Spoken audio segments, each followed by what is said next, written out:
Madame Robinier est remontée contre Winston. Certes, il a du bagou et c'est une grande qualité pour un commercial, mais il n'est pas toujours rigoureux dans l'écrit et les procédures de l'entreprise.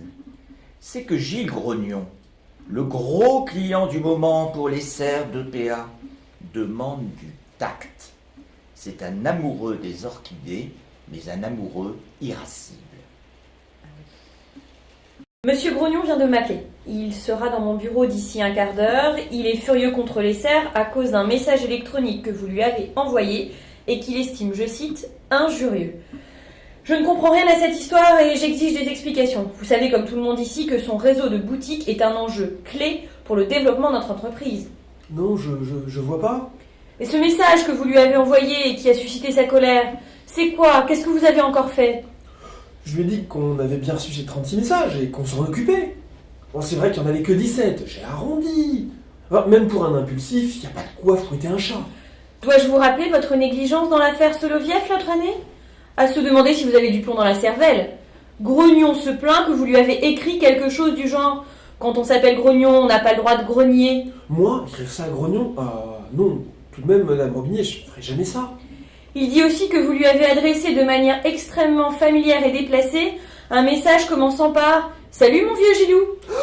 Oh non, la gaffe. Oh là là. Alors, j'attends. Ah non, mais c'est un affreux malentendu, Madame la directrice. J'ai jamais écrit ça à Monsieur Grognon. C'était à Gilou. Quoi? Gilou, mon pote, c'est un copain québécois, Gilles Gagnon. Et il travaille à la Banque des Jardins. Oui, je lui ai envoyé un petit mot hier pour donner des nouvelles. Alors je suppose que c'est quand j'ai tapé son adresse dans le champ destinataire. Le logiciel a dû écrire gilles.grognon@beautéfleuretjardin.com au lieu de gillegagnon@desjardins.com. Oh, j'ai rien vu. Je trouvais bizarre aussi que Gilou réponde pas. D'habitude, il réagit au quart de tour. C'est pas ma faute, c'est la messagerie.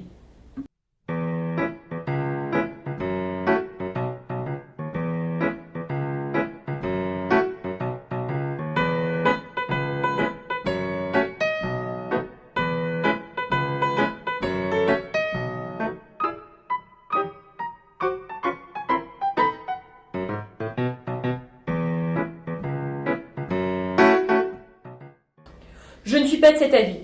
Vous êtes responsable de ce que vous écrivez. Et quand cela part à l'extérieur, vous engagez l'entreprise. On vous l'a déjà dit et répété. Et puis, en plus, vous n'avez pas à écrire des messages personnels sur votre lieu de travail. Oh, compris? Bon, sortez par là. J'entends Monsieur Grognon qui arrive. Cher Monsieur Grognon, vous avez l'air en pleine forme. Puis-je vous offrir un café? Plus tard. Madame la directrice, vous me voyez surtout grandement contrarié. Oui, ce message indélicat que vous avez reçu, je comprends, nous nous excusons.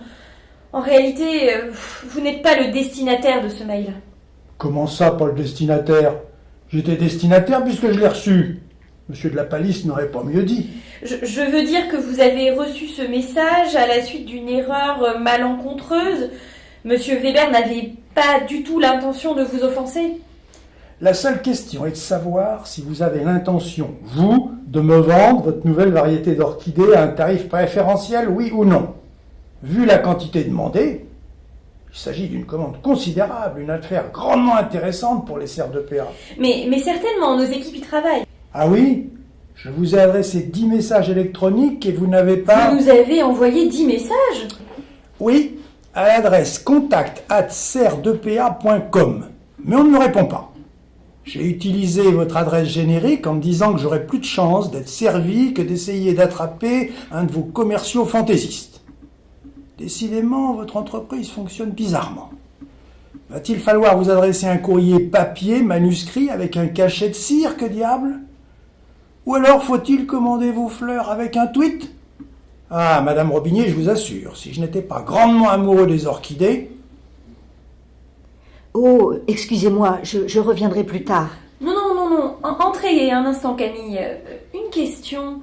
Notre adresse électronique contact, c'est bien contact@serresdepa.com? Non, c'est contact@serresdepa.fr.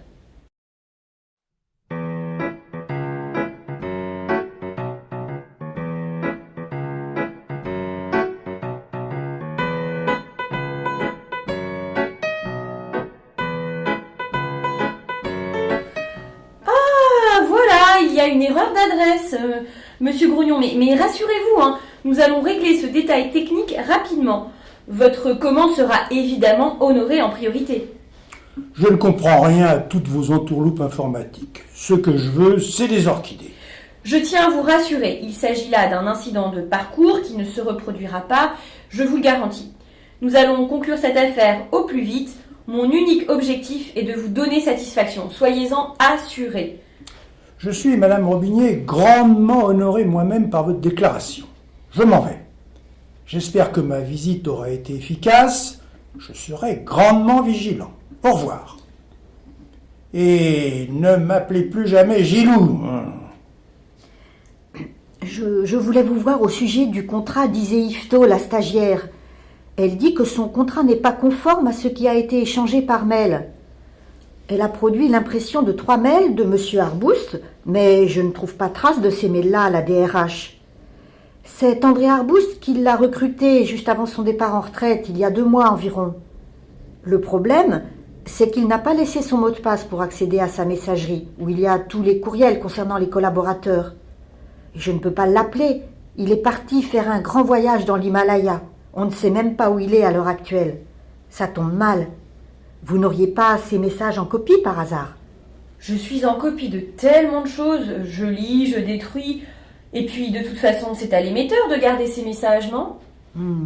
Merci, Madame Robinier. On va se débrouiller. Bon, faites pour le mieux. Moi, je dois filer à l'aéroport. Et puis, pour les fameux messages de Grognon qui n'arrivent pas...